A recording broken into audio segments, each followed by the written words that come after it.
A pair of small Florida towns, divided by a river and defined by a high school football rivalry nearly 4 decades in the making.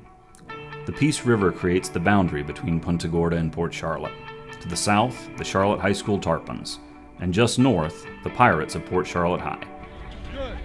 The annual clash between the two schools is circled on the football calendar. The tight-knit community trains its focus on one game. The competition is fierce, the victories are remembered, and the losses mourned for years.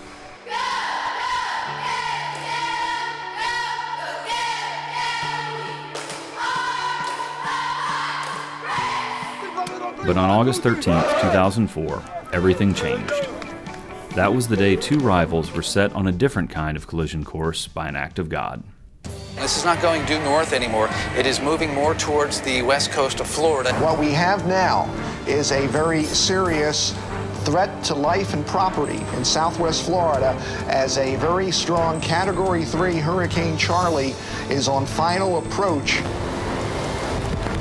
Preparation time is over. You need to just be in a safe location and remain there until you're given the all clear. Hurricane Charley made landfall with winds at 150 miles per hour, causing over $20 billion worth of damage, claiming 15 lives, and wreaking untold havoc on the community. It was very surreal. It was devastating, but it was a surreal moment. You know, the first thing I remember is walking outside. It was almost like The Walking Dead, with everybody coming out of their house wondering what happened. I just remember the next weeks were just like playing, you know, life-size pickup sticks. We would just pick up what we could and take it to the road, and pick up what we could and take it to the road. Charley spared little in Punta Gorda, including Charlotte High School. The historic 3-story building that once boasted nearly a century of tarpon tradition was ripped to shreds. The school was really in shambles, destroyed.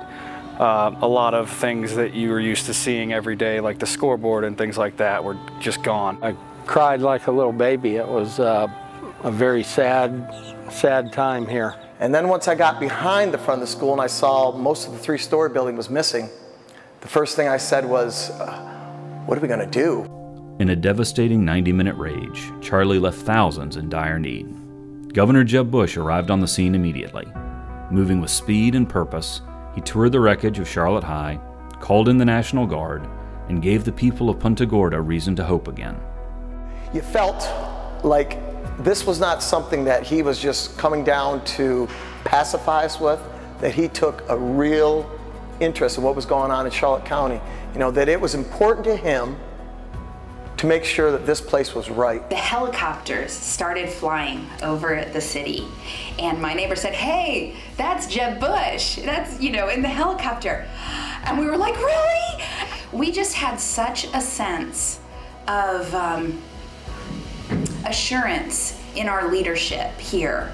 And I have to tell you, I haven't felt that assurance since in any, you know, government officials. Governor Bush was adamant about one thing. School would be back in session by the end of the month. The longtime rivals found themselves under one roof, sharing everything from classrooms to the locker room. Sharing your school with a rival is a huge, commitment, a huge sacrifice.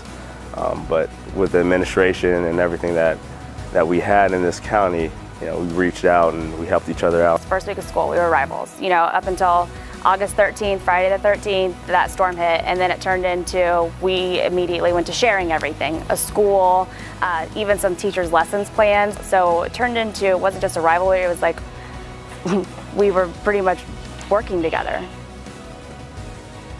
The effects of Hurricane Charley still loomed large, threatening to wipe out the matchup between the Tarpons and the Pirates. But word came down. The game would be played on Charlotte's home turf.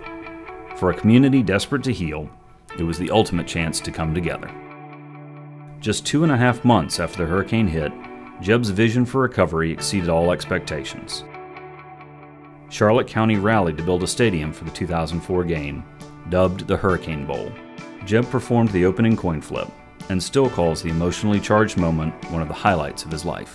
It was crazy, we're used to small town high school football, and that had a big time college environment feel. We felt lucky, like our needs were being handled when he came down and supported us through that.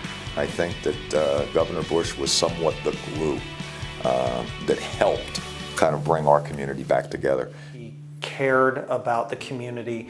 The community needed a boost after what happened, and I think he brought that to the area. A community that had experienced so much loss was ready for a win, and that's what the 10,000 fans in attendance got, regardless of which side of the Peace River they called home. The Tarpons, who had lost their high school 77 days earlier, came away with a 38-10 victory, propelling them to a district title. That game was really important in bringing the community back to normalcy, if you will, and getting back to life, you know, and enjoying life. And for 3 hours that night, that hurricane didn't happen.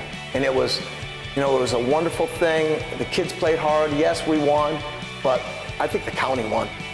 The schools are still divided by a river, but with leadership, strength, and determination, the rivals were united, forever and always, by a storm.